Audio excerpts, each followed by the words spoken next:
Praise Lord. ദൈവ തിരുനാമം മഹത്വപ്പെടുമാറാകട്ടെ. അനുഗ്രഹിക്കപ്പെട്ട ഒരു പൽക്കാലം ദൈവം നമ്മുടെ ജീവിതത്തിൽ പ്രദാനം ചെയ്തു. ദൈവസന്നിധിയിൽ കടന്നു വരുവാനും നമ്മൾ ഒരുമിച്ച് ദൈവങ്ങളായ നമ്മൾ ഒരുമിച്ച് ദൈവം ചെയ്തതായ വലിയ നന്മകളെ ഓർത്തുകൊണ്ട് ദൈവത്തിന് മഹത്വം സ്തുതി കരയേറ്റുവാനുള്ള പൽക്കാലമിടയായി. ദൈവമക്കൾക്കുള്ള ആ ഭാഗ്യ പദവി ഒക്കെ നമ്മൾ ഓർത്തു. ദൈവം നമ്മുടെ ജീവിതത്തിൽ ചെയ്ത വലിയ വൻകാര്യങ്ങൾ, ഇപ്പോൾ നാം എന്തായിരുന്നു, ഇപ്പോൾ നാം എന്തായിരിക്കുന്നു എന്നുള്ള കാര്യമൊക്കെ നമ്മൾ കർത്താവായ യേശുക്രിസ്തു മൂലം നമ്മളെ യോഗ്യരാക്കി തീർത്തല്ലോ. ഭാഗ്യ പദവിക്ക് നമ്മളെ യോഗ്യരാക്കി തീർത്തു. ദൈവം ചെയ്ത നന്മകളെ ഓർത്ത് നന്ദി കരയേറ്റുവാൻ തക്കണം. ഇന്നിപ്പോൾ കാലം ഇടയാനെ ഓർത്ത് ഞാൻ ദൈവത്തെ സ്തുതിക്കുന്നു. കടന്നു വന്ന എല്ലാവർക്കുമായിട്ട് ഞാൻ ദൈവത്തെ സ്തുതിക്കുന്നു. അല്പസമയം നാം ദൈവസന്നിധിയിലായിരിക്കുമ്പോൾ പ്രാർത്ഥനയോടുകൂടി നമുക്ക് ദൈവസന്നിധിയിലായിരിക്കാം. ദൈവത്തിൻ്റെ വചനം നമ്മുടെ ഹൃദയങ്ങളിൽ ക്രിയ ചെയ്യുവാനും ദൈവത്തിൻ്റെ വചനത്തിൽ അടിയുറച്ച് വിശ്വസിച്ച് അതിൽ നിലനിന്ന് ജീവിപ്പാനും അധികം പ്രത്യാശയെ പുതുക്കി ഓരോ നിമിഷം നമ്മുടെ നാളുകളെ കഴിക്കുവാൻ ഇടയാക്കിയിരേണ്ടത് നമ്മൾ വളരെ പ്രാർത്ഥനയോടുകൂടി ദൈവസന്നിധിയിലായിരിക്കാം. നമ്മളെ വിളിച്ച് വേർതിരിച്ചതിൻ്റെ ഉദ്ദേശം ദൈവം അറിയുന്നു. മുന്നമേ നമ്മെ കണ്ടിരുന്നു. ഈ ലോകസ്ഥാപനത്തിന് മുമ്പേ നമ്മളെ കണ്ടിരുന്നു. നമ്മൾ ഓരോരുത്തരെയും കണ്ടിരുന്നു എന്നുള്ളതാണ്. ദൈവത്തിന് മറന്നിരിക്കുന്നതായ ഒന്നുമില്ല. അതുകൊണ്ട് ദൈവത്തിന് നമ്മളെപ്പറ്റി ഒരു ഉദ്ദേശമുണ്ട്. നമ്മളെ വിളിച്ച് വേർതിരിച്ചതിൻ്റെ ഉദ്ദേശമുണ്ട്. ഈ ഭൂമിയിൽ നാം വിശ്വസ്തരായി നേരായി നടന്ന് ദൈവഹിതം നിവർത്തിപ്പാനായിട്ട് നമ്മളെ ഓരോരുത്തരെയും വിളിച്ച് വേർതിരിച്ചിരിക്കുന്നു. ആദിയിൽ നമ്മൾ കടന്നു വന്നു. നമ്മുടെ പാട്ടിൽ കൂടെയും പ്രാർത്ഥനയിൽ കൂടെയും ദൈവവചന ധ്യാനത്തിലൂടെയൊക്കെയും കർത്താവ് ചെയ്തതായ കാര്യങ്ങളെ ഓർത്ത് ദൈവത്തിന് മഹത്വം കരയേറ്റുവാൻ ഇടയായിത്തീർന്നു. അങ്ങനെ നമ്മുടെ വലിയവനായ ദൈവം പുത്രങ്ങൾ കൂടി, തൻ്റെ ഏകജാതനായ പുത്രങ്ങൾ കൂടി ഒരുക്കിയതായ ആ സത്യം, രക്ഷ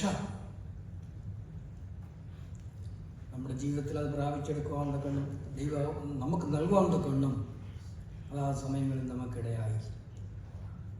ഓരോ നിമിഷവും ആ കർത്താവിനോട് അനുരൂപരായി ദിനംതോറും ആത്മീയമായ വളർച്ച പ്രാപിച്ച് മുന്നേറുവാൻ തക്കണം ഇടയായിത്തീരണം. സഭ രൂപീകൃതമായത് എന്തുകൊണ്ടാണ്? പെന്തക്കോസ്ത് നാളിൽ സഭ രൂപീകരണം പ്രാപിച്ചു, രൂപീകൃതമായി. അത് ഉൽപ്രാവണം വരെ, കർത്താവിൻ്റെ വരവ് വരെ രക്ഷിക്കപ്പെട്ടുകൊണ്ടേയിരിക്കുന്നു. ദൈവത്തിന് സ്തോത്രം. അപ്പോൾ ഈ സഭ എന്ന് പറയുന്നത്, ദൈവമക്കൾ എന്ന് പറയുന്നത്, കൂട്ടായ്മ എന്ന് പറയുന്നത്, കൂടിവരവ് എന്ന് പറയുന്നത് ഒരു കർത്താവിൻ്റെ അനുരൂപത്തോടുള്ള ഒരു ഉപാധി. സഭ അനുരൂപമാണ്. ആ ഒരു നല്ല പ്രത്യാശയാണ് ദൈവം നമുക്ക് നൽകിയിരിക്കുന്നത്. ഇതിനെന്തോറും ആത്മീയ വളർച്ച പ്രാപിച്ച് കർത്താവിൻ്റെ വരയിൽ അവനോട് സദൃശന്മാരായിത്തീരും, അനുരൂപമായിത്തീരുന്നു. എത്രയോ വലിയ ഒരു ഭാഗ്യപദവിയാണ്. ലോകം അവനെ അറിഞ്ഞിട്ടില്ല. ഇന്ന് പലരും അറിയാതിരിക്കുന്നു. അറിഞ്ഞവർ ദിനംതോറും ദൈവവരങ്ങൾ സമർപ്പിച്ച് അനുഗ്രഹിക്കപ്പെട്ട ഒരു ക്രിസ്തീയ ജീവിതം നയിക്കുമ്പോൾ നമ്മളിൽ കൂടെ ദൈവഹിതം നിറവേറുവാൻ തക്കം ഇടയായിത്തീരും. നമ്മൾ മൂലം അനേകരെ കർത്താവിലേക്ക് ആദായപ്പെടുത്തുവാൻ തക്കണം ഇടയായിത്തീരും. അതിനായി ആത്മാവിലെരിവുള്ളവരായി, ശുഷ്കാന്തിയുള്ളവരായിട്ട് മുന്നോട്ട് പോകുമ്പോൾ, ദൈവവരങ്ങൾ സമർപ്പിച്ച് നാം മുന്നോട്ട് പോകുമ്പോൾ അനവധിയായ അനുഗ്രഹങ്ങൾ നമ്മുടെ ജീവിതത്തിൽ ഉണ്ടാകുവാൻ തക്കം ഇടയായിത്തീരുന്നു. ഒരു ദൈവവചനം ധ്യാനിക്കുന്നതിന് മുമ്പായിട്ട്, അല്പസമയം ഷെയർ ചെയ്യുന്നതിന് മുമ്പായിട്ട് ഒരു വാക്ക് പ്രാർത്ഥിക്കാൻ ആഗ്രഹിക്കുന്നു. നല്ലവരും വിശ്വസനുമായ നിങ്ങളുടെ സ്വർഗീയ പിതാവാം ദൈവമേ, അങ്ങയെ ഞങ്ങൾ വാഴ്ത്തുന്നു, അങ്ങയെ ഞങ്ങൾ സ്തുതിക്കുന്നു. കർത്താവേ, ദൈവമക്കളുള്ള പദവിയോടുകൂടി ദൈവത്തിൽ കിടന്നു വരുവാനും ദൈവം ചെയ്തായ നന്മകളെ ഓർ ദൈവത്തിന് മഹത്വം കരയേറ്റുവാനും ഞങ്ങൾ ഓരോരുത്തരെയും ഓരോരുത്തർക്കും നൽകുന്നതിനായ സ്തോത്രം. കർത്താവേ, നിന്റെ സന്നിധിയിൽ ദൈവവചനത്തിൻ്റെ മുമ്പാകെ ഞങ്ങളായിരിക്കുന്നു. ദൈവത്തിൻ്റെ പരിശുദ്ധാത്മാവ് ഞങ്ങളുടെ ഹൃദയങ്ങളിൽ ക്രിയ ചെയ്യുമാറാകണമേ. ദൈവത്തിൻ്റെ പരിശുദ്ധാത്മാവിൻ്റെ ആലോചനയാൽ കർത്താവെ, ദൈവസന്നിധിയിൽ നിൽക്കുന്ന ആലോചനകളെ ഏറ്റെടുത്ത് ജീവിതത്തിൽ പ്രായോഗികമാക്കുവാനും ദൈവവചനത്തിൽ നിന്ന് പ്രത്യാശയോടുകൂടെ ഞങ്ങളുടെ നാളുകളെ കഴിക്കുവാനും ഓരോരുത്തർക്കും ഇടയാക്കണമെന്ന് പ്രാർത്ഥിക്കുന്നു. പൊന്നുകളെ ഏൽപ്പിക്കുന്നു. ദൈവവചനം ശുശ്രൂഷിപ്പാൻ കർത്താവെ നാവിനെ ബലപ്പെടുത്തണമേ. കേൾക്കുന്ന ഞങ്ങൾക്ക് എല്ലാവർക്കും ഒരുപോലെ അനുഗ്രഹത്തിന് മുഖാന്തരമായി തീർക്കണം. യേശു ക്രിസ്തുവിന്റെ വലിയൊരു നാം ചോദിക്കുന്നു. ദൈവം കേൾക്കുമാറാകണമേ. ആമേൻ. അല്പം നേരത്തെ കേട്ട റോമാലേഖനത്തിലേക്ക് എവിടെ ശ്രദ്ധയെത്തിരിക്കുവാനായിട്ട് ഞാൻ ആഗ്രഹിക്കുകയാണ്. അതിൻ്റെ മുകൾ ഭാഗത്ത് എഴുതിയിരിക്കുന്നത് അപ്പോസ്തലനായ പൗലോസ് റോമർക്ക് എഴുതിയ ലേഖനം. അപ്പോൾ അപ്പോസ്തലനായ പൗലോസ് റോമർക്ക് എഴുതിയ ലേഖനം. അപ്പോൾ ഈ പൗലോസിനെ കുറിച്ച് അല്പ കാര്യങ്ങൾ നമ്മൾ അറിഞ്ഞിരിക്കേണ്ടതുണ്ട്. അപ്പോൾ പൗലോസ് ആരായിരുന്നു എന്നുള്ളത് നമുക്കറിയാം. പൗലോസിൻ്റെ ചെറുപ്രായത്തിൽ തന്നെ വേദപണ്ഡിതനായ അല്ലെ ന്യായപ്രമാണ പണ്ഡിതനായ ഗമാലിയേലിൻ്റെ കീഴിൽ അല്ലെങ്കിൽ ഗമാലിയലിൽ നിന്നും ന്യായപ്രമാണം പഠിച്ച് പണ്ഡിതനായ വളരെ അറിവ് പ്രാപിച്ചതായ ഒരു വ്യക്തിയായിരുന്നു പൗലോസ്. അത് നമ്മൾക്കറിയാം. അറിഞ്ഞ സത്യത്തിന് വേണ്ടി എല്ലായിടവും ഓടി നടന്നു വളരെ ശുഷ്കാന്തിയോടുകൂടി പ്രവർത്തിച്ചു. അങ്ങനെ ഇരിക്കെ ക്രിസ്ത്യാനിത്വം പ്രബലപ്പെടുവാൻ തക്കനിടയായിത്തീർന്നു, വളരുവാൻ തക്കനിടയായിത്തീർന്നു. അനേക യഹൂദ ജാതിയിൽ നിന്നും പുറജാതികളിൽ നിന്ന് രക്ഷിക്കപ്പെട്ട് കർത്താവിൻ്റെ രക്ഷാകുലത്തിൽ അംഗീകരിച്ച് ദൈവവചനപ്രകാരം രക്ഷിക്കപ്പെട്ട് സ്നാനപ്പെട്ട് ദൈവമക്കളുടെ കൂട്ടായ്മകളെടുത്ത് മുന്നോട്ട് പോകുമ്പോൾ അത് പൗലോസിന് അത് വളരെ അസഹ്യമായിട്ടു. അപ്പോൾ ഏത് തരത്തിൽ ക്രിസ്ത്യാനികളെ ഇല്ലാതാക്കുവാനും അവരെ നശിപ്പിക്കുവാനുള്ള ഒരു കാര്യം മനസ്സിൽ വന്നു. അപ്പം അങ്ങനെ ആ തീരുമാനമെടുത്ത് യാത്ര ചെയ്ത് മുന്നോട്ട് പോകുമ്പോൾ ക്രിസ്ത്യാനികൾ ഇല്ലാതാക്കുവാനും അവരെ അറസ്റ്റ് ചെയ്യുവാനും ഉപദ്രവിക്കുവാനും മുന്നോട്ട് പോയപ്പോൾ ദൈവശബ്ദം കേട്ടു. അതൊക്കെ നമുക്കറിയാം. അങ്ങനെ ആ ദൈവശബ്ദം കേട്ട് കർത്താവിലേക്ക് തിരിഞ്ഞ് രക്ഷ പ്രാപിപ്പാൻ തക്കണം, രക്ഷിക്കപ്പെടുവാനും സ്നാനപ്പെടുവാനും വചനഘോഷണത്തിൽ അത് വളരെ താല്പര്യമുള്ളവനായി തീരുവാൻ തക്കണം ആ കാര്യം ഇടയായി. യഥാർത്ഥമായി ആ ദൈവിക ശബ്ദം തൻ്റെ ജീവിതത്തിൽ മുഴങ്ങിയപ്പോൾ ദൈവകരങ്ങളിൽ സമർപ്പിച്ചു. യഥാർത്ഥ സത്യം എന്താണെന്നുള്ളത് പലപ്പോഴും ആൾക്കാർ മനസ്സിലാകാതെ പോകുന്നു. ആ സത്യം മനസ്സിലാകുമ്പോൾ ആ സത്യത്തിന് വേണ്ടി തിരിക്കുന്ന അനേകരുണ്ട്. ഞാൻ എൻ്റെ ജോലിയിൽ ഒരാളോട് പറഞ്ഞു, ആത്മീകമായി സത്യം പറഞ്ഞാൽ അല്ലെങ്കിൽ വെളിപ്പെട്ടാൽ ആ സത്യത്തിന് വേണ്ടി നിലനിൽക്കുമോ? ഒരു ആൻസറും പറഞ്ഞില്ല. അതല്ല ദൈവം നമ്മളെ സൃഷ്ടിച്ചിരിക്കുന്നതിൻ്റെ ഉദ്ദേശം. ദൈവം നമ്മളെ ഈ ഭൂമിയിൽ ആക്കിയിരിക്കുന്ന ഉദ്ദേശം ദൈവഹിതം നിറവേറ്റുവാനാണ്, നമ്മളെ രക്ഷിക്കുവാനാണ്. പാപത്തിന് അധീനനായ മനുഷ്യനെ വീണ്ടെടുക്കുവാൻ തക്കവണ്ണമാണ് ദൈവം തൻ്റെ ഏകജാതനായ പുത്രനെ ഈ ലോകത്തിലേക്ക് അയച്ചത്. സ്തോത്രം. ദൈവം എത്ര സ്നേഹവാനാണ്, ദൈവം എത്ര കാരുണ്യവാനാണ്. ആദിമ മനുഷ്യർ പാപം ചെയ്തു, ദൈവതേജസ് നഷ്ടപ്പെട്ടു, പാപത്തിന് അധീനരായി, സാത്താൻ അടിമകളായി. എന്നാൽ തലമുറകളൊക്കെയും പാപികളായി തീർന്നു. എന്നാൽ അവരെ രക്ഷിക്കുന്നതിന് വേണ്ടി ദൈവം തൻ്റെ ഏകജാതനായ പുത്രൻ കാലങ്ങൾക്ക് ശേഷം ഈ ഭൂമിയിലേക്ക് അയച്ചു. ഒന്നിനും ആ പാപത്തിൽ നിന്ന് വിടുതൽ നൽകുവാനോ രക്ഷ നൽകുവാനോ ഒന്നിനും സാധ്യമല്ലായിരുന്നു. എന്നാൽ വലിയവനായ ദൈവം ഒരുക്കി രക്ഷ ഈ പാപികളെ തേടി ഈ ഭൂമിയിൽ വന്നു. ആദാമിനോട് ചോദിക്കുന്നു, ആദാമേ നീ എവിടെ? പാപം ചെയ്ത് ദൈവ തേജസ് നഷ്ടപ്പെട്ടപ്പോൾ ആദാമേ നീ എവിടെ എന്ന് ചോദിച്ചുകൊണ്ട് ഇറങ്ങി വന്ന ദൈവം തൻ്റെ പുത്രങ്ങൾക്ക് കൂടെ നമ്മെ കാലാകാലങ്ങളായി വിളിച്ചു, നമ്മളെ വേർതിരിച്ചു, ദൈവമക്കളാക്കി. ദൈവത്തിന് മഹത്വം. ആ വചനം നമ്മുടെ ഉള്ളത്തിൽ പ്രവർത്തിച്ചു, നമ്മൾ വിശ്വസിച്ചു, അംഗീകരിച്ചു, അത് പിന്തുടർന്നു പോകുന്നു. ദൈവം കുറിച്ച് ഉദ്ദേശം എന്താണെന്ന് ചോദിച്ചാൽ ആ ദൈവം കാട്ടിയതാണ്. നമ്മളിന്ന് വചനത്തിലൊക്കെയും കേട്ടു, വഴി ഞാൻ തന്നെ വഴിയും സത്യവും ജീവനുമാണ്. ദൈവം നമ്മുടെ കർത്താവായ യേശു ക്രിസ്തുവിൽ കാണിച്ച ആ സത്യം, കർത്താവായ യേശു കാണിച്ച ആ സത്യം, ആ വഴി പിന്തുടരുവാനും അങ്ങനെ പോകുമ്പോൾ അതേ പിന്തുടർന്ന് മുന്നോട്ട് പോകുമ്പോൾ അനവധിയായ പ്രശ്നങ്ങളും പ്രതികൂലങ്ങളും കഷ്ടതകളും ദാരിദ്ര്യവും പട്ടിണിയും ദൂരവും എല്ലാം നമ്മുടെ ജീവിതത്തിലുണ്ടാകും. അപ്പോസ്തലനായ പൗലോസിൻ്റെ ജീവിതത്തിൽ അത് കടന്നു വന്നു. എന്നാൽ അവയുടെ മധ്യത്തിലും ധൈര്യമായി നിൽക്കുവാൻ കഴിഞ്ഞത് ദൈവത്തിൻ്റെ സാന്നിധ്യം, ദൈവത്തിൻ്റെ പരിശുദ്ധാത്മാവിൻ്റെ ശക്തി അനുഭവിച്ചറിയുവാൻ തന്റെ ജീവിതത്തിൽ ഇടയായ ദൈവത്തിന് സ്തോത്രം. ദൈവമക്കളെ, നമ്മുടെ ജീവിതത്തിൽ നമ്മളെ പല പ്രശ്നങ്ങളും ഓരോന്നിനാ ഞാൻ വിവരിക്കുന്നില്ല, ഏത് പ്രശ്നമായാലും നമ്മളെ പിന്തിരിപ്പിക്കുവാൻ പിശാച് പുറകോട്ട് നമ്മളെ വലിച്ചുകൊണ്ടിരിക്കും. ശാരീരികമായിട്ടായാലും കുടുംബപരമായിട്ടായാലും വ്യക്തിപരമായിട്ടായാലും അങ്ങനെ പലതരത്തിലും പുറകോട്ട് ലോകത്തിലേക്ക് വലിച്ചു കൊണ്ടുപോകുന്ന ആ വിശ്വാസത്തെ ത്യജിക്കുവാൻ തക്കവണ്ണം, ഇല്ലാതാക്കുവാൻ തക്കവണ്ണം പിശാച് ഓരോ നിമിഷം പരിശ്രമിച്ചുകൊണ്ടിരിക്കുകയാണ്.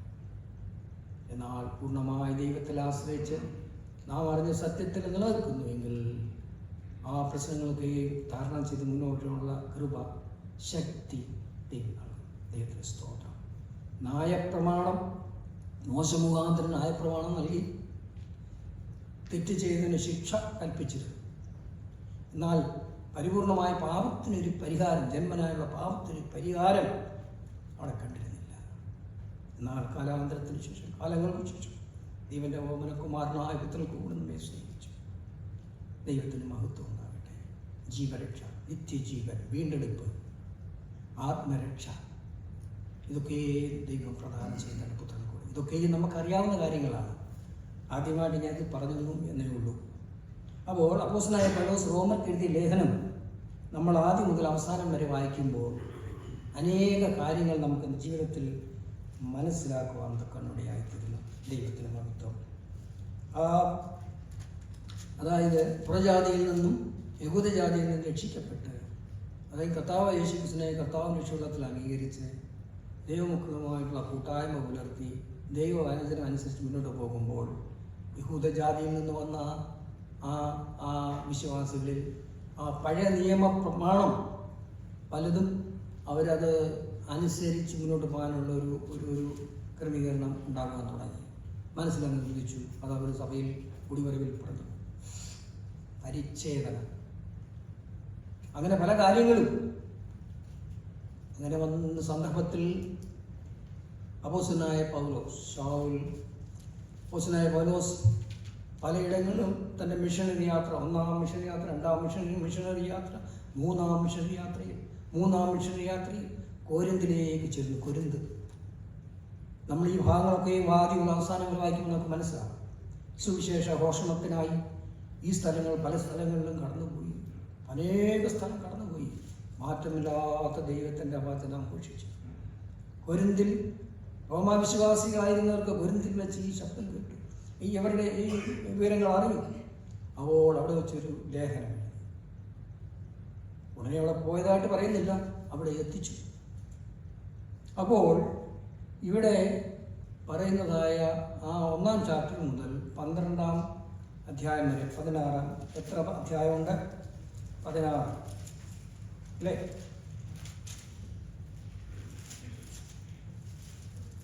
എത്ര അധ്യായമുണ്ട് റോമാലേഖനത്തിൽ? 16.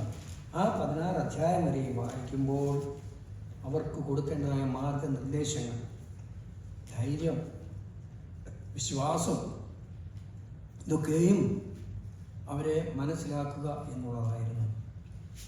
അതിൻ്റെ റോമാലേഖനത്തിൽ അടങ്ങിയിരിക്കുന്നതായ ചില കാര്യങ്ങളെ ഒന്ന് പറയാൻ പറ്റുന്ന ഞാൻ ആഗ്രഹിക്കുകയാണ്.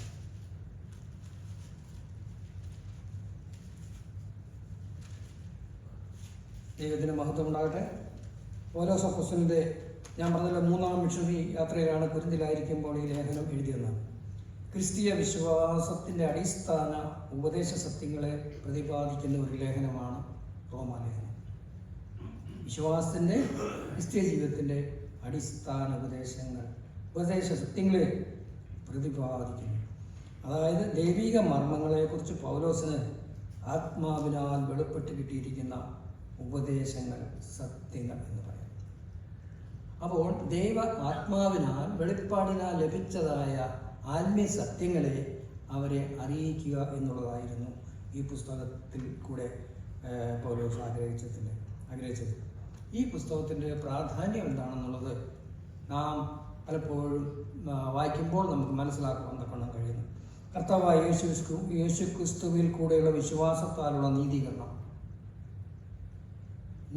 പ്രാപിക്കണമെങ്കിൽ പല കർമാചാരങ്ങളും ചെയ്താൽ മതി, പല സൽപ്രവർത്തികൾ ചെയ്താൽ മതി, അപ്പോൾ ഒരു നീതീകരണം ലഭിക്കും എന്ന് പലരും വിശ്വസിക്കും. എന്നാൽ ആ യഥാർത്ഥമായ നീതീകരണം കർത്താവായ യേശുക്രിസ്തുവിൽ കൂടെയുള്ള വിശ്വാസം മൂലം, വിശ്വാസത്താലുള്ള നീതീകരണമാണ് അവിടെ പ്രധാനമായിട്ട് ഈ പുസ്തകത്തിൻ്റെ പറഞ്ഞിരിക്കുന്നത് അതിൻ്റെ പ്രാധാന്യം. രണ്ടാമത്, പരിശുദ്ധാത്മാവിൻ്റെ ശക്തിയാൽ സന്തോഷകരമായ ഒരു പുതിയ ജീവിതം നയിക്കുവാൻ തക്കവണ്ണം ഇടയായിത്തീരുന്നു. മൂന്നാമത്തെ കാര്യം, വിശദീകരിക്കപ്പെട്ട ഒരു സമർപ്പണ ജീവിതം നയിക്കുവാൻ തക്കവണ്ണം വിശ്വാസികളെ അപ്പോസ്തലൻ പ്രബോധിപ്പിക്കുന്നു.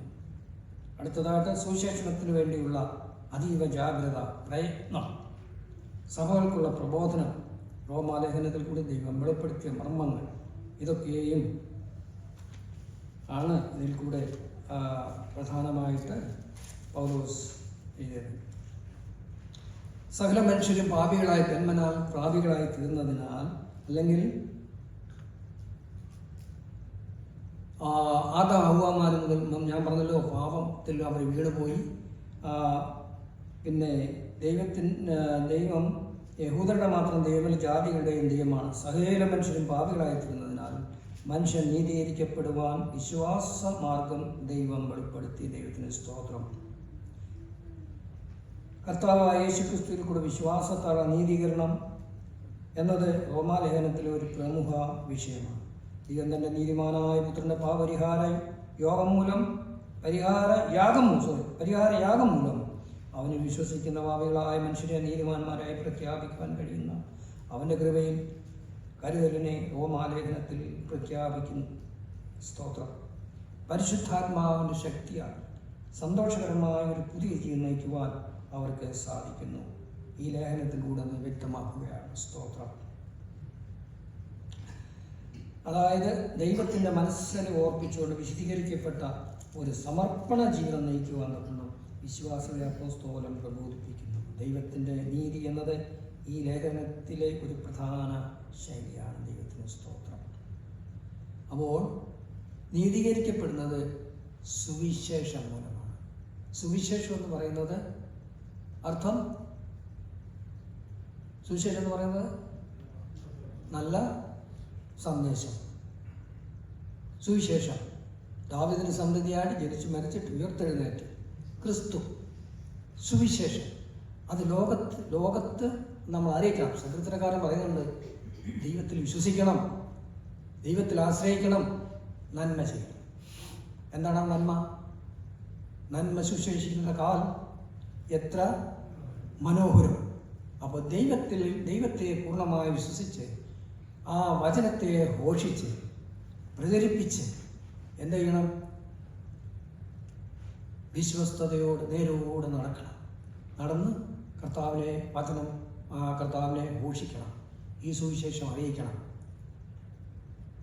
പിന്നെ സങ്കീർത്തനക്കാരൻ പറയുന്നൊരു കാര്യമുണ്ട്, ദേശത്ത് പാർക്കണം. ആ ദേശത്ത് പാർത്തെങ്കിൽ മാത്രമേ ദേശത്തുള്ള വിശ്വാസികൾ, ദേശത്തിലുള്ള ജനങ്ങളോട് ഈ സുവിശേഷം അറിയിക്കുവാനായിട്ട് കഴിയുകയുള്ളൂ. അത് വിശ്വസ്തയോടുകൂടെ ചെയ്യണം. പിന്നെ യഹോവയിൽ തന്നെ രസിച്ചു കൊള്ളണം. യഹോവയിൽ തന്നെ രസിച്ചുകൊണ്ട് ദൈവത്തെ ആരാധിക്കണം. സത്യത്തിൽ ആത്മാവിലും അവനെ ആരാധിക്കണം. അപ്പോൾ നിങ്ങളുടെ ഹൃദയത്തിലെ ആഗ്രഹങ്ങളെ അവൻ നിനക്ക് തരും. എന്താണ് ആ ഹൃദയത്തിലെ ആഗ്രഹം? ദൈവമക്കളുടെ ആഗ്രഹം പൂർണ്ണമാകുന്നത് എപ്പോഴാണ്? നിത്യതയിൽ ചെല്ലുമ്പോൾ. നിത്യജീവൻ നമ്മുടെ ആഗ്രഹം പൂർത്തീകരിക്കും, പൂർണ്ണമായി തീരും. ദൈവത്തിൽ ആശ്രയിക്കണം, ആശ്രയിച്ച് നന്മ ചെയ്യണം, യഹോവയിൽ തന്നെ രസിക്കണം. അപ്പോൾ നമ്മുടെ ഹൃദയത്തിലെ നമ്മുടെ ആഗ്രഹങ്ങൾ പൂർത്തീകരിക്കുന്ന ഒരു ദിവസമുണ്ട്. കഷ്ടങ്ങളില്ലാത്ത, പ്രയാസങ്ങളില്ലാത്ത, ദുരിതങ്ങളില്ലാത്ത, രോഗമില്ലാത്ത ഒരു ദേശം. എത്രയോ ഭാഗ്യമുള്ളവയാണ് നാം. അവനോടുകൂടി ദിനംതോറും അനുരൂപപ്പെട്ട് അവനോട് സദൃശ്യന്മാരായി ദൈവവിശ്വാസം മനുഷ്യനിലേക്ക് ഊതി. സ്തോത്രം. ആ ജീവനാണ് മനുഷ്യനുള്ളത്. എന്നാൽ മറ്റുള്ള ഒരു സൃഷ്ടിജാലങ്ങൾക്കും ദൈവത്തിൻ്റെ ജീവൻ ശ്വാസം കൊടുത്തിട്ടില്ല. ഈ ജീവൻ ദൈവത്തിൻ്റെലേക്ക് മടങ്ങിപ്പോകണം. ദൈവം അതിനൊരു മാർഗം ഒരുക്കി വെച്ചു. നമ്മുടെ കർത്താവായ യേശുക്രിസ്തു മുഖാന്തരമേ അത് സാധിക്കും. കർത്താവ് യേശുക്രിസ്തുവിനെ കൂടാതെ നിത്യജീവനിൽ ചെന്നെത്തുവാനായിട്ട് സാധ്യമല്ല. കാരുണ്യവാനായ ദൈവത്തിൻ്റെ അതുല്യമായ അതീതമായ ആ സ്നേഹം നോക്കുക. സ്വർഗത്തിൽ നിന്നും പ്രമോദമായിരുന്ന തൻ്റെ ഓമനകുമാരനെ ഭൂമിയിലേക്ക് അയച്ച് പാപത്തിൽ അകപ്പെട്ട, പാപത്തിന് ശമ്പളമായ മരണത്തിൽ വിധിക്കപ്പെട്ട് നരകത്തിൽ പോയി നിത്യയാതന അനുഭവിക്കേണ്ട സ്ഥാനത്ത് ദൈവം തൻ്റെ പുത്രങ്ങൾക്ക് കൂടെ നമ്മെ സ്നേഹിച്ചു. ജഡമെടുത്ത് ഈ ഭൂമിയിൽ വന്നു. യോഹന്നാന്റെ സുവിശേഷമൊക്കെ നമ്മൾ വായിച്ചു. ആദിയിൽ വചനം ഉണ്ടായിരുന്നു, വചനം ദൈവത്തോടുകൂടിയായിരുന്നു, വചനം ദൈവമായിരുന്നു. വചനം ജഡമെടുത്ത് ഭൂമിയിൽ ജഡത്തിൽ കഷ്ടം അനുഭവിച്ചു. നാം അനുഭവിക്കേണ്ട സകല കഷ്ടങ്ങൾ കർത്താവ് നമുക്ക് വേണ്ടി അനുഭവിച്ച് കാൽവരി ക്രൂശിൽ നമുക്ക് പകരമായിട്ട് യാഗമായിട്ട് ദൈവം തൻ്റെ പുത്രനെ കാൽവരിയിൽ യാഗമാക്കി. ദൈവസ്നേഹം ആ ആഴം നാം ചിന്തിച്ചു നോക്കുക. അത്രമാത്രം ദൈവം നമ്മളെ സ്നേഹിച്ചു. സ്നേഹവാനായ ദൈവം നമ്മളെ നിത്യതയിൽ കൊണ്ടെത്തിക്കുവാൻ തക്കണം, നിത്യജീവനിൽ കൊണ്ടെത്തിക്കുവാൻ തക്കണം. എൻ്റെ ഓമനകുമാരൻ കൂടെ നമ്മെ സ്നേഹിച്ചു പുത്രനെ കാൽവരിയിൽ യാഗമാക്കി. ദൈവഹിതം നിവർത്തിപ്പാൻ ദൈവഹിതം പോലെ ആകട്ടെ എന്ന് പറഞ്ഞപ്പോൾ എൻ്റെ ആത്മാവിനെ നിങ്ങൾ പരമേൽപ്പിക്കുന്ന ആ കാൽവരി ക്രൂശ് മരണം വരെ കർത്താവ് പറഞ്ഞു. കർത്താവ് അനുഭവിച്ചതായ ആ ഗതസമനം മുതൽ കാൽവരിയോളം കർത്താവ് അനുഭവിച്ച ആ വ്യഥ, ആ പങ്കപ്പാടുകൾ, ആ കഷ്ടം നമുക്ക് ഊഹിക്കാൻ പോലും കഴിയാത്ത വിധത്തിലാണ്. നമ്മുടെ ജീവിതത്തിൽ ഒരു മുള്ളു കൊണ്ടാൽ അത്രമാത്രം വേദന അനുഭവപ്പെടും. അടികളാലും ദൂഷികളാലും എന്തെല്ലാം പീഡനങ്ങളാണ് കർത്താവിനെ. അടി കൊണ്ട് ഉഴവുചാലുകൾ പോലെ ശരീരം കീറിയെന്നാണ് പറഞ്ഞത്. നില ഉഴുതിട്ടിരിക്കുന്ന നമ്മൾ കണ്ടിട്ടുണ്ട് നാട്ടിലൊക്കെ ചെന്ന്. അതുപോലെ കീറി ശരീരം മുഴുവൻ തലയും മുള്ളുകൊണ്ട് കിരീടം ഉണ്ടാക്കി ആഞ്ഞടിച്ചു. കൈകളിൽ കാരിലും പാടുകൾ ആഞ്ഞു തറച്ചു. എല്ലാം നമ്മുടെ പാവങ്ങൾക്ക് വേണ്ടിയായിരുന്നു. ആ പാവം വഹിച്ചുകൊണ്ട് കാൽവരി ക്രൂശിൽ ആ വേദന സഹിക്കുവാൻ ആകാതെ വന്നപ്പോൾ കർത്താവ് പറയണം, ദൈവമേ എന്താണ് പറയുന്നത്? ദൈവമേ നീ എന്നെ കൈവിട്ടതെന്ത്? ആ പാരമ്യം നോക്കി ആ കഷ്ടതയുടെ പാരമ്യത്തിലെത്തി. എങ്കിലും ഇവിടെ പറയുകയാണ്, കൃഷിമുന്നത്തോളം താഴ്ചകളായി എൻ്റെ ഹിതമല്ല ദൈവഹിതം പോലെ ആകട്ടെ എന്ന് പറയുന്നുണ്ട്. തോളിൽ തലയാഴ്ച തൻ്റെ ആത്മാവിനെ തൃക്കരങ്ങളിൽ പരമേൽപ്പിച്ചു. ദൈവത്തിന് സ്തോത്രം. ദൈവമക്കളെ, ദൈവ വഴികളെക്കുറിച്ച് നമ്മൾ ചിന്തിച്ചു. ദൈവം ഒരിക്കലായ ആ വഴികളിലൂടെ, ആ സത്യമാർഗത്തിലൂടെ, ജീവനും വഴി സത്യവുമാണെന്ന് കർത്താവ് പറഞ്ഞല്ലോ. ആ വഴിയിലൂടെ നാം സഞ്ചരിക്കുമ്പോൾ, കൂരിരുൾ താഴ്വരയിൽ കൂടി നടക്കുമ്പോൾ അത്ഭുതമായ പ്രശ്നങ്ങൾ നമ്മുടെ ജീവിതത്തിൽ കാണുന്നവരാണ്. നമുക്ക് ധൈര്യം നൽകുന്നത്, ധൈര്യമായി നിൽക്കാൻ കഴിയുന്നത് ഈ വെളിച്ചമാണ്. ഏത് കൂരിരുൾ താഴ്വരയിൽ കൂടി നടന്നാലും വെളിച്ചമാണ് ക്രിസ്തുവിൽ നാം ആയിരിക്കുന്നെങ്കിൽ, അവൻ നമ്മിലും നാം അവനിലും ആയിരിക്കുന്നെങ്കിൽ, അനുരൂപപ്പെട്ടിരിക്കുന്നെങ്കിൽ നമുക്ക് യാതൊരു പ്രയാസം കൂടാതെ ധൈര്യമായി യാത്ര ചെയ്യാൻ കഴിയും. പ്രതികൂലങ്ങളെ അതിജീവിക്കുവാൻ കഴിയും. നാം ഈ ലോകത്തിൽ ജീവിക്കുമ്പോൾ ദൈവ വഴികൾ നടക്കാൻ ആഗ്രഹിക്കാതെ, ദൈവഹിതം തിരിച്ചറിഞ്ഞ് സ്വീകരിക്കാനാവാതെ പല പ്രശ്നങ്ങളും നമ്മെ പുറകോട്ട് വലിച്ചുകൊണ്ടിരിക്കും. ഏത് പ്രശ്നം വന്നാലും സത്യമറിഞ്ഞാൽ ആ സത്യത്തിന് വേണ്ടി നിലനിൽക്കുമെന്ന് ആര് തീരുമാനമെടുക്കും? ആ തീരുമാനമെടുത്തു കഴിയുമ്പോൾ തങ്ങളുടെ പാവങ്ങളെ ഏറ്റുപറഞ്ഞ് അനുദപിച്ച് ഉപേക്ഷിച്ച് യേശുവിനെ കർത്താവും രക്ഷിതാവുമായ ഉള്ളത്തിൽ അംഗീകരിച്ച് വിശ്വസിച്ച് അംഗീകരിക്കുമ്പോൾ അവർ ദൈവമക്കളായിത്തീരും. ദൈവാത്മാവ് ഉള്ളത്തിൽ വന്ന് വസിക്കുവാനിടയായിത്തീരും. പിന്നെ ദൈവാത്മാവിൻ്റെ പ്രവർത്തനമാണ്. ആ ദൈവാത്മാവിൻ്റെ നിയോഗപ്രകാരമുള്ള യാത്രയാണ്. സ്തോത്രം. കഷ്ടനഷ്ടങ്ങൾ, പ്രയാസം, ദുഃഖങ്ങളൊക്കെയും വരാം. നമ്മൾ നിലനിർത്തുന്നത് ദൈവസ്നേഹമാണ്. കാരണം കൂടാതെ അവൻ നമ്മെ സ്നേഹിച്ചു. ഈ റോമാലേഖനത്തിൽ കൂടി അനേക കാര്യങ്ങൾ പറയാൻ, ഒരുപാട് കാര്യങ്ങൾ. അവരെ അറിഞ്ഞതായ ആത്മീയ സത്യത്തിൽ അവരെ നിലനിർത്തുക, ആ വഴിയിൽ കൂടെ നടത്തുക. അനേകമായ നിർദ്ദേശങ്ങൾ 16 മുതൽ 16 അധ്യായം വരെയും പൗലോസ് അവരെ പ്രബോധിപ്പിക്കുന്ന ഉപദേശങ്ങൾ നൽകുന്നുണ്ട്. ഈ ലോകം ശാശ്വതമല്ല. ഈ ആകാശം ഭൂമി തീക്കാതെ സൂക്ഷിച്ചിരിക്കുന്നു. ഒരു പുതിയ ആകാശം, പുതിയ ഭൂമി. കർത്താവ് എന്ന ഭൂമിയിൽ അധിപനായി ഭരിക്കുന്ന ഒരു വർഷമുണ്ട്. ദൈവമക്കളെ, നമ്മുടെ ഈ ഭൂമിയിൽ നിന്നും കർത്താവ് പ്രത്യക്ഷപ്പെടുമ്പോൾ വിശ്വസിച്ച് അംഗീകരിച്ച ദൈവമക്കൾ കർത്താവിനോടുകൂടെ എതിരേൽപ്പാൻ മേഘങ്ങളിൽ എടുക്കപ്പെടും. ഇങ്ങനെയുള്ള സംഭവങ്ങളൊക്കെയും നമുക്കറിയാം. എന്തെല്ലാം കഷ്ടങ്ങൾ, പീഡനങ്ങളാണ് ഈ ലോകത്ത് സംഭവിക്കുവാൻ പോകുന്നത്. ഓർക്കും സഹിച്ചുകൂടാനാവാത്ത നാഴിക വരുന്നു. എന്നാൽ രക്ഷിക്കപ്പെട്ട ദൈവമക്കൾ കർത്താവിനോടുകൂടി അരിഞ്ഞെത്ത ഭാഗ്യകരമായ ഒരവസ്ഥ. സഹിച്ചുകൂടാനാവാത്ത പീഡനങ്ങളാണ് അന്ത്യക്രിസ്തുവിന്റെ കാലത്ത് ഈ ഭൂമിയിൽ നടക്കാൻ പോകുന്നത്. അനേകർ രക്തസാക്ഷികളാണ്. അനേകർ ആ മുദ്രയേറ്റുകൊണ്ട് അതുപോലെ ജീവിക്കും. രക്ഷപ്പെടാനായിട്ട് സാധിക്കുന്നില്ല. അവസാനമായിട്ട് പറഞ്ഞിരിക്കുന്ന ആയുധങ്ങളും ആത്മഗന്ധവും ഏത് യുദ്ധമാണ്? ആ യുദ്ധങ്ങളൊക്കെയും അത് സംഭവിക്കുമ്പോൾ ഇസ്രായേൽ നിലവിളിക്കും. ആ യുദ്ധങ്ങൾ കുറ്റങ്ങളിലേക്ക് അവർ നോക്കും. അവർ രക്ഷിപ്പണായി വീണ്ടും കർത്താവ് പ്രത്യക്ഷനാകും. നിയമക്കളെ നോക്കുക. ദൈവം നമുക്ക് അനുകൂലമെങ്കിൽ പ്രതികൂലമാണ്. നമ്മുടെ പ്രയാസങ്ങളിൽ, കഷ്ടകാലങ്ങളിൽ, നമ്മുടെ പ്രതികൂല സാഹചര്യങ്ങളിൽ നമ്മുടെ കണ്ണുകൾ ഉയർത്തുമ്പോൾ എപ്പോഴും സഹായിക്കാനായി നമ്മുടെ കർത്താവ് കൂടെ ഉണ്ട്. ഒന്നുകൊണ്ടും അധൈര്യപ്പെടേണ്ട ആവശ്യമില്ല. ശാരീരിക പ്രയാസങ്ങളായിരിക്കാം. ഇതെന്നിൽ നിന്ന് മാറുന്നില്ലല്ലോ, എന്തുകൊണ്ട് എൻ്റെ ജീവിതത്തിൽ വന്നു? യോബിനെ നോക്കുക. യോബ് പറയുന്നത് എന്താണ്? എന്ത് പറഞ്ഞാലും ദൈവത്തിലുള്ള വിശ്വാസത്തിൽ ഒന്നും എന്നെ വേർപിടിപ്പിക്കാൻ കഴിയില്ല. ഒന്ന് ഞാൻ അറിയുന്നു, എൻ്റെ സ്വന്തം കണ്ണുകൊണ്ട് ഞാൻ അവനെ കാണും. ദൈവത്തിന് ഒന്നിനും കുറവില്ലാതിരുന്നു. ശാരീരിക പ്രയാസമൊക്കെ അനുഭവിക്കേണ്ടി വന്നാലും ഒന്ന് ഞാൻ അറിയുന്നു. ഇരട്ടി ഇരട്ടി ഇരട്ടി അനുഗ്രഹങ്ങൾ പ്രാപിപ്പാൻ തക്കണം യോബിനിടയായി. ദൈവത്തിന് മഹത്വം. നമുക്ക് ഈ വിശ്വാസത്തിൽ ധൈര്യം നൽകുന്നത്, ആശ്വാസം നൽകുന്നത്, സമാധാനം നൽകുന്നത് ദൈവമാണ്. ഈ സത്യം അറിഞ്ഞിട്ട് അറിയാതെ പോയാൽ പിന്നെ ഈ പ്രശ്നങ്ങൾ ജീവിതത്തിൽ വർദ്ധിക്കുവാനിടയാകും. നമുക്ക് ഉറച്ചു നിൽക്കുവാനായിട്ട് കഴിയില്ല.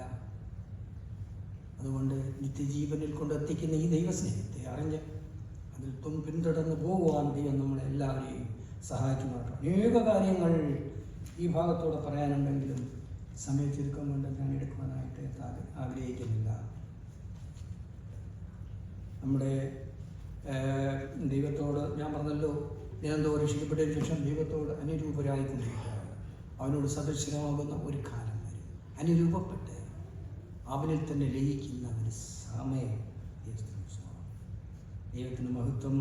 അത് എൻ്റെ സഭയുടെ കാര്യങ്ങൾ ഒന്ന് കുടുംബം, സഭകൾ, പിന്നെ ഇസ്രായേൽ. അപ്പം അതിനെപ്പറ്റി പറഞ്ഞെങ്കിൽ മാത്രമേ കൂടുതലായിട്ട് നമുക്ക് മനസ്സിലാക്കുവാൻ തക്കണം കഴിയുകയുള്ളൂ. അപ്പോൾ ദൈവാനുരൂപത്തിന് ഉപാധിയായ കാര്യങ്ങളാണ് സഭ, കുടുംബം, ഇസ്രായേൽ എന്നിവയൊക്കെ, സ്ഥലം, സഭകൾ. അപ്പം ഇതിനെപ്പറ്റി ഓരോന്ന് വിവരിച്ചെങ്കിൽ മാത്രമേ കൂടുതലായിട്ടുള്ള കാര്യങ്ങൾ നമുക്ക് മനസ്സിലാക്കുവാൻ തക്കുന്ന കാര്യത്തിലുള്ളൂ. അതുകൊണ്ട് ദൈവത്തിലുള്ള ആശ്രയത്തെ നമുക്ക് മുൻപിടിക്കാം. ദൈവപ്രകാരം ജീവിക്കാം. ദൈവം നൽകിയിരിക്കുന്ന ആലോചനകളെ ഒന്നുപോലും മറന്നുപോകാതെ മഹത്വത്തിന് വേണ്ടി, സത്യത്തിന് വേണ്ടി നിലനിന്ന് നമ്മുടെ ജീവിതം കൊണ്ടും സാക്ഷ്യം കൊണ്ടും ഉയർത്തി കാണിച്ചുകൊണ്ട് അനേകരെ കർത്താവിലേക്ക് നയിക്കുവാനും അനേകരെ കർത്താവിലേക്ക് കൊണ്ടുവരുവാനും ഇടയാക്കിയിട്ട് ദൈവമക്കൾ നല്ല മാതൃക കാണിച്ചു കൊടുക്കുക. അതിനായിട്ട് നമ്മെ വിളിച്ച് ഓർത്തിരിക്കുന്നത് നമ്മുടെ പ്രാർത്ഥനയിലൂടെ, പാട്ടിലൂടെ, നമ്മുടെ അതിന് ശുശ്രൂഷയിലൂടെ, ദൈവവചന പോഷണത്തിലൂടെ അനേകരെ കർത്താവിലേക്ക് നയിക്കുവാൻ തക്കണം ഈ ദിവസങ്ങളിടെയായിത്തീരട്ടെ എന്ന് പറയുന്നു. ദൈവത്തിന് സ്തോത്രം, ദൈവത്തിന് മഹത്വം. അനവധിയായ അനുഗ്രഹങ്ങൾ ദൈവം തൻ്റെ പുത്രൻ കൂടി നമുക്ക് നൽകി. വരും ദിവസങ്ങളിലും കൂടുതലായ കൃപകൾ അനുഭവിപ്പാൻ തക്കണം ഇടയായിത്തീരട്ടെ. ഏത് പ്രതികൂലങ്ങളിലും ദൈവസാന്നിധ്യം നമ്മുടെ കൂടെയുണ്ട്. ധൈര്യം നൽകുന്ന ദൈവവചനമാണ് ഈ വചനം പരിശുദ്ധാത്മ നിയോഗത്താൽ തൻ്റെ ദാസന്മാരിൽ കൂടി എഴുതിയൊരു വചനമാണ്. നമ്മെ ജീവിപ്പിക്കുന്ന വചനമാണ്. നമ്മളെ നിത്യത്തിൽ കൊണ്ടെത്തിക്കുന്ന വചനമാണ്. ഇത് പുസ്തകം, അത് വചനം ജീവനും ചൈതന്യമാണ്. വന്യങ്ങളെ നമുക്ക് താഴ്ത്തി ഏൽപ്പിക്കാം. തിരുനാമസത്യത്തിന് വേണ്ടി നമുക്ക് ജീവിക്കാൻ ഒരു പുതിയ തീരുമാനം ഇന്ന് റോമാലേഖനം ആദ്യം മുതൽ അവസാനം വരെ ഇന്ന് മുതൽ അതിനെ വായിച്ച് ഓരോ വാക്കിൻ്റെ അർത്ഥം നാം മനസ്സിലാക്കി അത് നിലനിൽപ്പാൻ കൊണ്ടും ദൈവം നമുക്കൊരു തൃക്കവിടെയാകട്ടെ എന്ന് ആഗ്രഹിക്കുകയും പ്രാർത്ഥിക്കുകയും ചെയ്യുന്നു. ദൈവത്തിന് കഴിഞ്ഞ ദിവസങ്ങളൊക്കെ വായിച്ചു പോകും. നമ്മൾ ഇത് വായിച്ചു പെട്ടെന്ന് വായിച്ചു ഓടിച്ചു പോകുന്നില്ല. ഓരോ വാക്കും വായിച്ചതിൻ്റെ ആത്മീയ സത്യങ്ങൾ മർമ്മങ്ങൾ നാം മനസ്സിലാക്കണം. സ്തോത്രം. റെഫറൻസ് ബൈബിളുണ്ട്, സ്റ്റഡി ബൈബിളുണ്ട്, അനേക വേദപണ്ഡിതന്മാർ എഴുതിയ ബുക്സ് ഉണ്ട്. അവരതൊക്കെ വായിക്കണമെങ്കിൽ മാത്രമേ മറിഞ്ഞിരിക്കുന്നതായ മർമ്മങ്ങളെ അവരുടെ ജീവിതത്തിൽ കൂടെ വെളിപ്പെടുത്തിയ കാര്യങ്ങൾ നമുക്ക് മനസ്സിലാക്കുവാൻ ഇടയായിത്തീരുന്നു. അതുകൊണ്ട് അങ്ങനെയുള്ള ഒരു ജീവിതത്തിന് ഒരു പുതിയ ഒരുക്കം നമ്മുടെ ഹൃദയത്തിലുണ്ടാകട്ടെ. ദൈവവരങ്ങൾ നമുക്ക് സമർപ്പിക്കാം.